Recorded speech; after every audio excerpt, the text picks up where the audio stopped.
one more championship fight for you coming up, and it's going to be a very good one. We're going to talk about right now, our finale features one of boxing's most exciting fighters, WBC middleweight champion Julian Jackson. This knockout artist from the Virgin Islands is a mild-mannered man outside of the ring while being a formidable bird of prey between the ropes. Tonight, Jackson faces the challenge of a man who has some impressive knockout credentials of his own, NABF champion Quincy Taylor. Coming up, the last feature bout of the evening, the WBC middleweight championship, Jackson versus Taylor. Once again, let's go back down to ringside for this middleweight shootout, and here's Steve Albert. Steve. Thank you, Jim. Julia the Hawk Jackson recaptured the WBC middleweight title with a convincing second-round TKO over Agostino Cardamone this past March, a title Jackson held from November of 1990 to May of 1993. Then he ran into Gerald McClellan, who stopped him not once, but twice. The first was a fifth-round TKO, but in the rematch, the once powerful Hawk was really humbled, losing via first-round stoppage. Many felt it was time for the Hawk to soar into retirement, but despite the critics, Jackson, a three-time world champion, felt he still had something left. In his prime, Jackson arguably was the hardest puncher pound for pound of the world, but age plus the wear and tear from so many ring wars can take their toll, yet the Hawk perseveres. He's 34 now, and he's been written off more than once, but the man who has 47 knockouts and 51 wins with only 3 defeats is determined to be recognized not only in boxing circles, but by the general public, something that has eluded him in spite of his success. As we bring back the fight, Dr. Ferdy, where is Jackson now in his career? He's at the bend headed toward the barn. If he doesn't win here tonight, then he can start thinking about a career change. And if he wins, he's got a very short time before he gets out. He's at the very end. And what do you expect to hear? I expect an explosion in which Julian will win. All right, as we go back to Bobby Ches. And Bobby, does Quincy Taylor have the type of style to beat Jackson? Quincy Taylor's a fast, good-punching southpaw. He's smart, and he's well-conditioned. These assets, along with his style, gives him an excellent chance to win here tonight. All right, Bobby, let's go right to the tail of the tape for this WBC middleweight championship. 10-point much scoring system, 3 scoring judges. No standing 8 count, no 3 knockdown rule. As we check out the rules as well, only the referee can stop the fight. A fighter cannot be saved by the bell except in the last round. If there's an accidental foul before the start of the 4th round, the fight is ruled a no decision. If it happens after the start of the 4th, they go to the scorecard. So here at the MGM Grand in Las Vegas, moving right along, the WBC middleweight championship. Jackson and Taylor up to our ring announcer, Jimmy Lennon Jr. Well, fans, we welcome you to our final world title featured attraction brought to you by Don King Productions and King Vision, along with Showtime Event Television, Corona Beer, and the MGM Grand. This bout is sanctioned by the World Boxing Council, the president, Jose Sulaiman, supervisor, Dickie Cole, along with the Nevada State Athletic Commission, the chairman, Dr. James Nave. And our judges scoring this bout from ringside, David Chung, Jose Laurino, and Dave Moretti. And here's our referee in charge of this bout. He'll be giving instructions after the introductions, Jay Nady.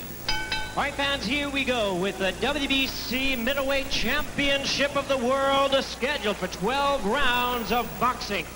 I present to you first the challenger on my right, fighting out of the blue corner. Wearing blue trunks with white trim, he is from Dallas, Texas, and fighting out of the Last Mountain Training Camp in Sequim, Washington.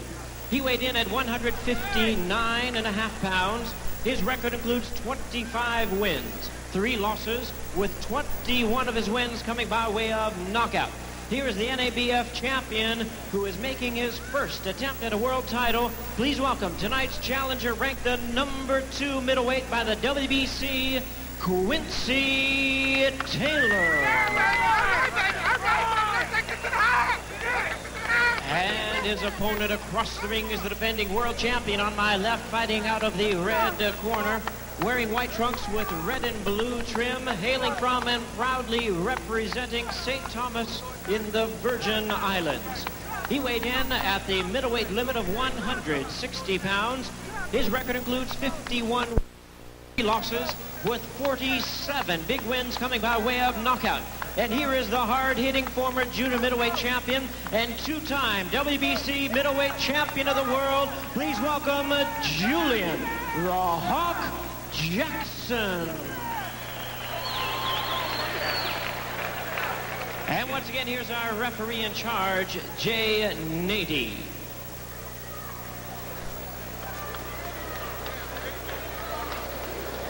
All right, gentlemen, I gave you instructions in the dressing room. Do you have any questions? Just to go over it again. The navel to the hip bone. That's low. Nothing behind the ear. 12 rounds of good, clean fighting. Obey my commands and defend yourself at all times. Let's go to work. Well, a good portion of this crowd has departed with the Mike Tyson out of the way. This man, Quincy Taylor, dubbed Baby Tyson for his KO ability. He's never been down, and he's fighting one of the hardest punchers the middleweight division has ever seen. And here he is, Julian Jackson. The chin and the legs very questionable, but the Hawk says, this is like my boxing debut. In my mind, I'm challenging for the championship. He's had difficulty with southpaws. Taylor is a southpaw, but he feels he's much more prepared now than ever. The feeling is that this fight won't go very long because we have two knockout specialists, two hard-punching knockout artists. The later it does go, the tougher it could be for Jackson. You could have a real shootout here, Steve. Jackson is doing exactly what he said. He's going to take it to him like he's fighting for the title, like he's a challenger. He can run into something here, especially from the awkward angles the southpaw will give him. He's willing to take it, as we saw with McClellan, and with McClellan it was with disastrous results. If this guy can punch anything like McClellan, he's got a chance to knock out Julian Jackson.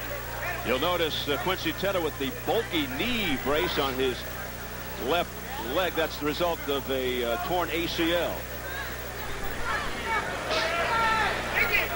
Taylor told us that Jackson will come out bombing. They'll try to take me out early, said Quincy Taylor. I'll try to take it to the later rounds, but he says, I have a big punch. Sugar Ray Leonard can attest to that. The Sugar Ray in a sparring session years ago got rocked by this man, Quincy Taylor. That was low. Keep your punches up, but don't grab his head. Jane 80 warning Julian Jackson about low blows and grabbing of the head. Well, Jackson's coming out doing exactly what he said. He's trying to unload bombs inside, body and head, ripping with that right hand and the hook. Boy, Julian punches such savage. Uppercuts by Jackson to the midsection of Taylor, right above us. Jackson said the best punch against the southpaw is the straight lead-off right hand. We'll see if he does that. I don't think Jackson knows how to throw a soft punch. I mean, he throws everything like he wants a ring post to fall down when he hits somebody. Well, somebody's bleeding a little bit already because it just got all over me. Looks like the bridge of Jackson's nose. Well, Quincy so far doesn't want to have any part of toe-to-toe with Julian Jackson. He is so far eluding and doing the best he can to get away from those big bombs. Maybe he's going to wait for Julian and his old legs to get tired. A lot of people have gotten starch waiting for Julian to get tired. Quincy Taylor guided well in his corner by a Hall of Famer, Curtis Coates, former welterweight champion. There appears to be some blood on the bridge of the nose of Julian Jackson, if not the corner of his eyebrow. Yeah, right there where the brow meets the nose, he seems to have a little cut. Not much, insignificant, can't do anything for this fight. The prevailing opinion about Jackson is he may not be shot, but he's not as good as he used to be. His legs questionable, so is his chin. The last thing to leave, Steve, is the punch, and he can punch. Well, he's also had bilateral detached retinas. He's flirting with inevitable blindness if he continues to fight over a long period of time. I would not like to see that. He's a wonderful guy. I'd like to see him go out in full control of himself. One of the all-time greats from the Virgin Islands. Under 10 seconds to go in the first round. And in his prime, Jackson overpowering. Powerful, explosive KO power, particularly with his left hook. Give me that count. Come on, sit down. Good. Relax. Okay, relax. You all right? You're all right, brother. Come on. Just relax. Right. You're laying back a little bit too much. All right? You got to step your pace up by coming in, Julian. You're just sitting back a little bit too much. All right? Just stay a little busier. I like to look at that when you get a minute. Okay? All right? Just be cool. Just keep punching. You're doing all right. You don't win the first round, all right? You need that jab a little bit more. You're coming in without punching. Roll. Remember, you can roll left hook, right hand. Let me take a look at the all right? You're all right. You're all right, brother. All right? I need to look at that before the whistle. Hey, baby. You got your mouthpiece? This is yours, man. Yeah, he got it. Yeah, we got it. Okay, come on, let's go to work, okay? Okay, let's get that belt, man.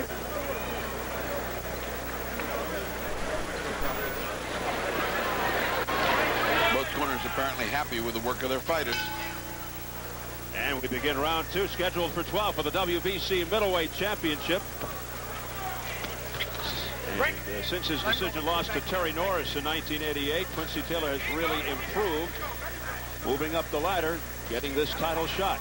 But he is 32, so time running out on Quincy Taylor. He wants to get the job done now. He's fighting a smart fight right now. He's not sitting inside. He's not punching with Julian Jackson. He's not letting Julian punch all over him. Gets on the ropes, moves to the side, tries to counter. He's doing what he's supposed to. Taylor 25-3 with 21 knockouts, rated number 2 by the WBC and IBF. He's the NABF middleweight champ, dubbed Baby Tyson for his knockout ability. Jackson 51-3. He's the champion, 47 knockouts, a 3-time world champion, 10-3 in world title bouts. I never thought he got the recognition he should have had. I mean, I don't know why, because he's a good-looking guy and he fights well and he's had a spectacular career, but somehow he fought in obscurity. I don't know why. You know, it always depends on the personalities in the divisions, and every once in a while you'll get one or two that overshadow you. This night has been so long, I think somebody along the way mentioned that this had the ingredients of being the most competitive.